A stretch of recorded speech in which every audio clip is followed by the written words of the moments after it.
Alright, so welcome back. In today's video, I'm going to be restoring this Tyco Midnight Special Shark Nose. So let's test this thing out before we get to work on it. Alright, so I've got the Shark Nose set up on the track, so I will give it some power. And as it was doing in the previous video or two, it is not doing much of anything. I am hearing a tiny bit from the motor, however, it seems very weak, so this thing will need quite a bit of work. Alright, I should have just about everything I need, so let's just get straight into it. I'm going to start with the actual powered motor truck first of all. I'm going to pull it out of here, hopefully, without breaking anything. I'm going to swap out my screwdriver bit and try and pry this clip off just to get more room.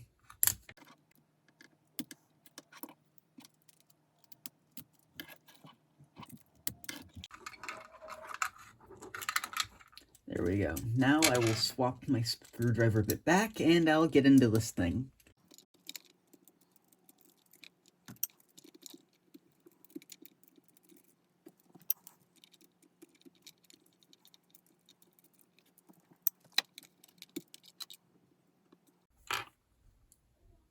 So that is this side.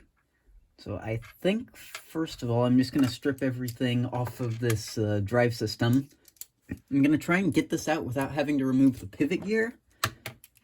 So hopefully this does not go too badly. I haven't had issues before, and it seemed to work just fine. So I'm going to get all these off and out of the way. And I'm going to set all these gears and everything aside, and I'm going to work on the motor block itself first, which we can flip over, and I will unscrew with the correct screwdriver bit. So hopefully these brushes won't fly everywhere and I won't lose them, but with Tycos, that always happens to be a potential issue you have to be careful of.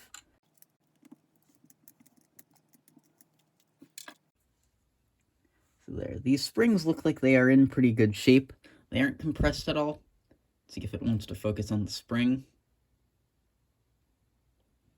Yeah, both of these springs are in pretty good shape and are not too compressed, so that is not likely our issue.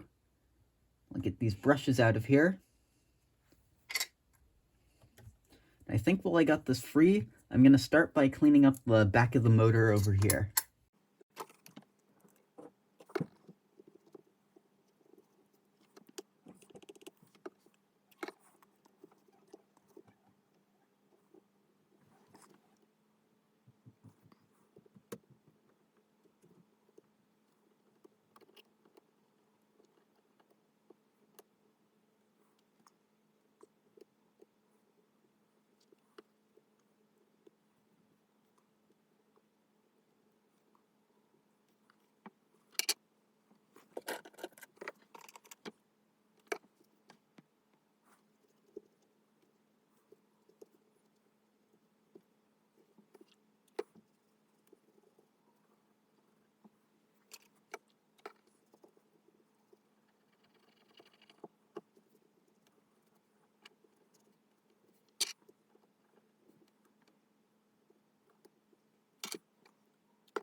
So I've got most of everything I wanted to get cleaned out of here done. There are still a few hairs in here that I would like to try and pull out of here, but I'll do that off camera because it's probably going to take a little bit since it's just a few small hairs that are still wrapped up in the gears.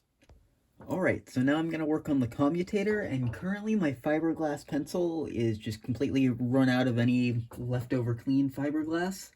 So for now I'm just going to be going over this with some Q-tips and seeing how that works out.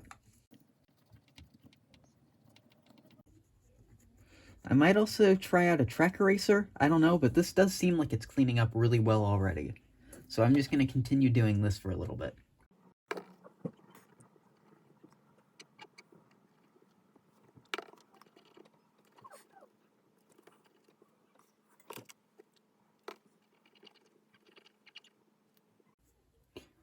I'm thinking this is just about good. I'm going to dry this off just a little bit, but this commutator looks quite a bit better now. So I'm just going to finish this a little bit off, and then I think I'm going to move on to the brushes, and then we're going to try and put this thing all back together. So I will grab the brushes out of the parts bin of Mini. And now we can get to work cleaning those up.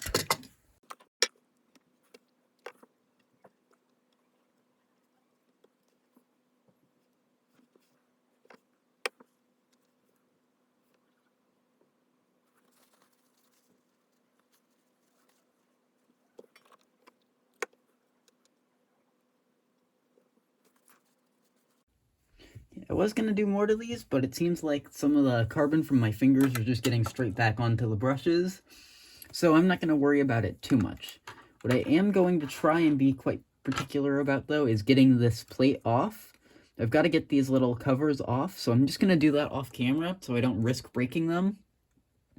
Which I'd usually do stuff on camera, but I think this will be boring, so I'll come back once they're removed. As I've mentioned before, I do hate dealing with these plates, and as I hoped I wouldn't, I did end up breaking off the solder joint. So I'm just going to fix that because it's going to be annoying to deal with if I film it. Soldering on camera always ends up terribly, so for the sake of time, I'm just going to do it off camera.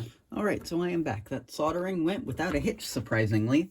Soldering is still just always an annoyance to me, but it went without any issues. So now I think I can get my screwdriver back out, and I don't think you can see it, but don't worry about my helping hands thing in the background. That's kind of a mess now because I use that to solder. So now I'm going to put this plate back in here, and then I'm going to position the brushes and the springs, which I have off to the side, into one of these holders. I'm going to be doing this one first, which is the one I soldered, so hopefully it works out well. The brush will go in there first, and then the spring. And I will bring the model back over here. Now, carefully, without breaking anything, I'm going to push this into place. See if I can do it with my hands. Try these tweezers, see if they help. That just fired the spring out.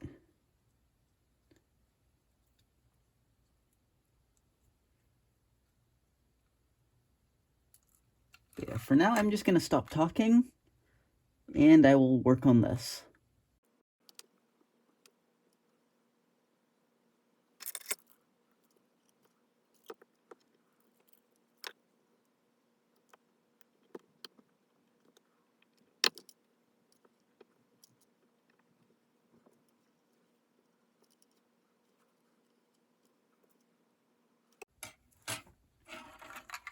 I don't know if you noticed, but it did end up slightly bending that one, which hopefully will not be much of an issue. I'm going to test this motor out off camera, or maybe just on camera, after putting this all back on to see if it does still indeed work. I think the soldering joint being a little bit off ended up tilting this, so I'm probably going to do some adjustments to that, but I will try and get this back in now.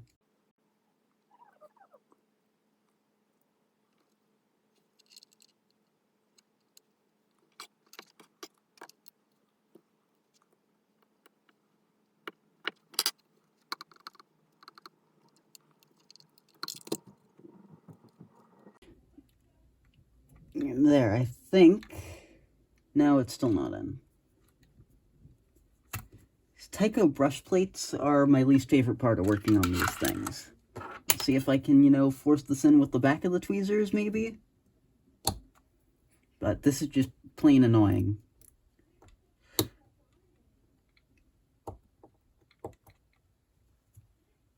Let's see. No. So I'm going to try this again. I'm going to take a break for dinner, and then I'll probably come back with this thing back in because it's starting to annoy me. Alright, so I am back, and hopefully there's less background house noises and stuff. So I worked on this a little bit. I bent this back into shape a little bit more. These plates are a pain to get back on. I don't like doing it, but it's the way you're supposed to do this. I have actually bent this one. It's hard to see, but it is still a little out of level. However, it does seem to run well without any oil in it. It doesn't seem to run any different from a Tyco without any oil on its bearings, so here is how it runs. I'm just going to give it about 60-ish% power.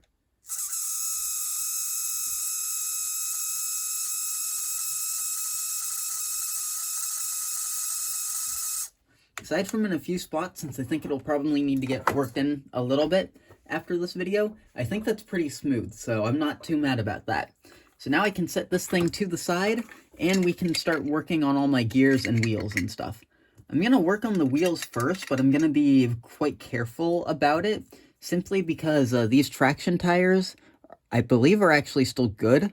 They feel quite rubbery, so I'm going to be very careful to preserve them, because if I indeed can preserve them, that'll be quite good, because if I don't, this thing will have some issues running, and I just want it to hold over until I can get some more traction tires.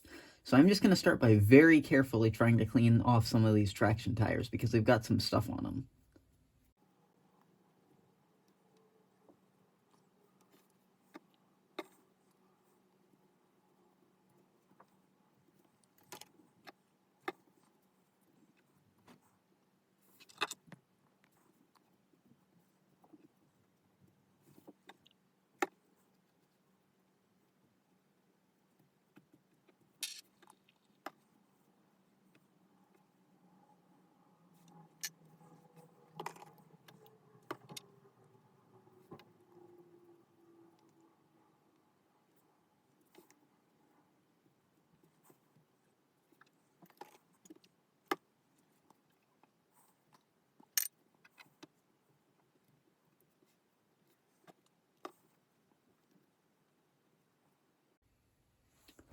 Alright, so there, I think I can now pull these gears out, and I can clean off this truck cover and these gears, and then I think we can start putting this whole thing back together.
Alright, so I think it's about time for me to start oiling everything here up and reassembling the Midnight Special.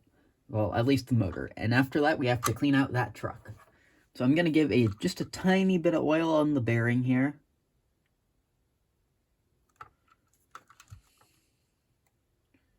Same over here. I'm going to put a little bit of oil on all these pivots and everything.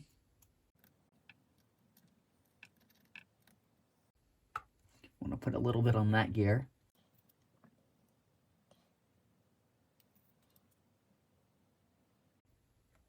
Actually, I think this gear is supposed to go here.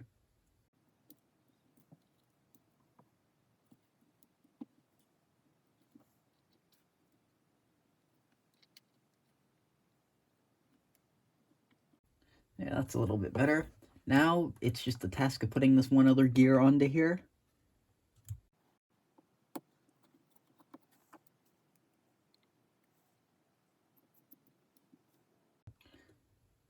Now that is going to be a problem. So I'm going to take a split brake, and I'm going to, well, first of all, I'm going to grab my super glue, and I'm going to put a dab of super glue just on that pivot gear, because that tends to keep them in place.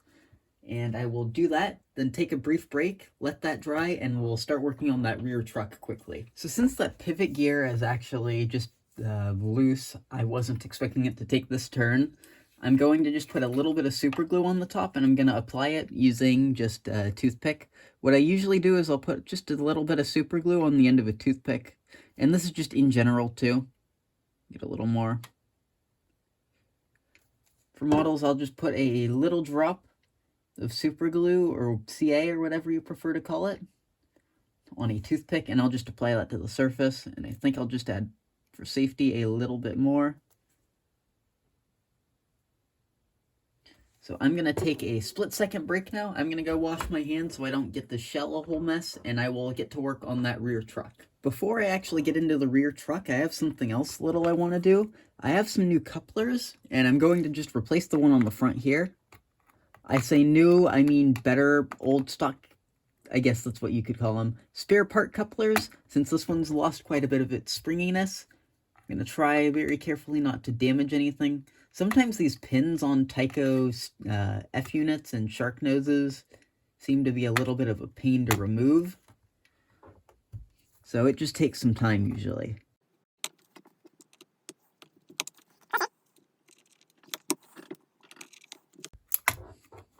There we go. So now I can remove this coupler. Which, yeah, this one's lost its springiness compared to these. So I will give it a nice fresh coupler on the front.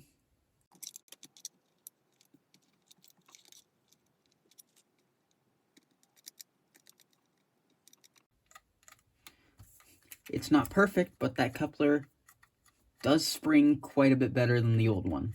And it was a thing that was bugging me. I might have to go in and glue that eventually, but for now, that works.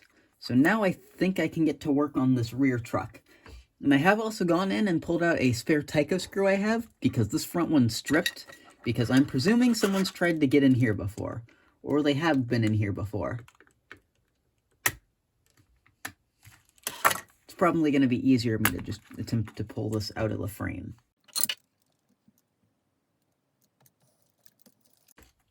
So I'm just going to get rid of that screw entirely.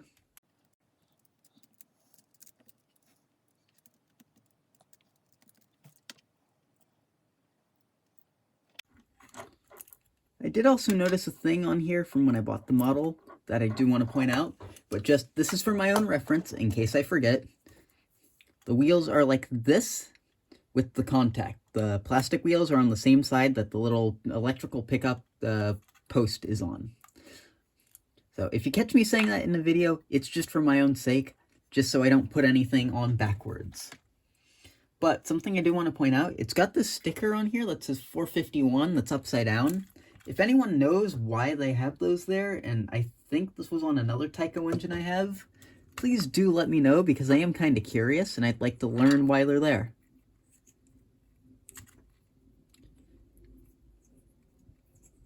So there's not a terrible amount to this truck. I've just got to clean out these axle wells, the axles themselves, and then put in a little bit of fresh oil.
Alright, so there, I think this truck is just about done. So now I can snap that back into the frame. If you noticed, I did also put in a new coupler there too. So now I think all I have left to do is just wait for this to dry, which I'm just going to give it a little test. And that does actually seem mostly dry. So I'm going to finish reassembling this thing.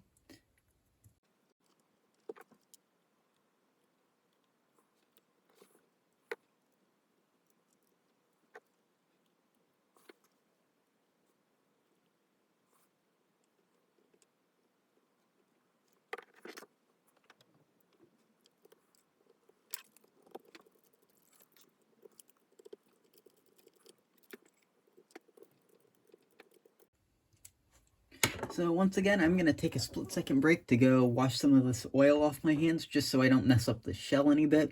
And then I'm going to just put this truck back in the frame, and then clean off some of these little spots on the shell that are a little bit rough, and wait for that glue to dry, and then hopefully we can test this thing out soon. So now I think it's just about time to put this truck back into the shell. I'm going to remove a little bit of this excess oil from underneath here first, nothing massive. But I have also noticed that the middle axle on here is cracked. That tends to be a thing Tycos do for some reason. So I don't have a replacement on me, I don't think. Plus, I'm probably going to open this thing back up at some point to put some traction tires on it, because these ones probably will fail at some point. I just don't trust my luck with traction tires in these things. They're holding on for now and they seem fine, but I just don't trust them in the long run. So now I just got to snap this thing back into place. I think I'm going to give that just a tad bit of oil because it seems a little bit tight.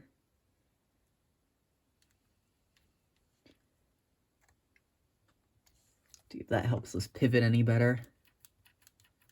Because I did notice that this thing also had some issues pivoting. Maybe a little up here.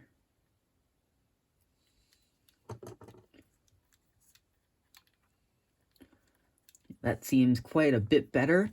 So now I think I can just push this back into the shell, and we can go test this thing out.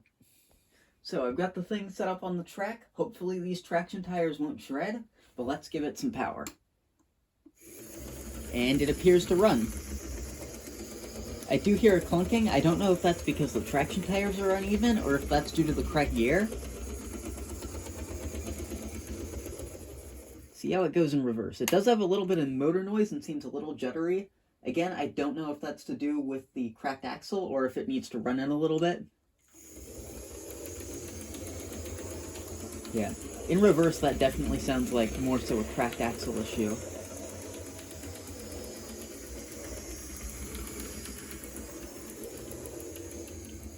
So I'll probably have to dig through my parts, see if I have a spare middle axle for this thing, and do a little bit more work off camera, but with what I have here, this seems like it has been a success. So, thanks for watching, and I hope you enjoyed the video.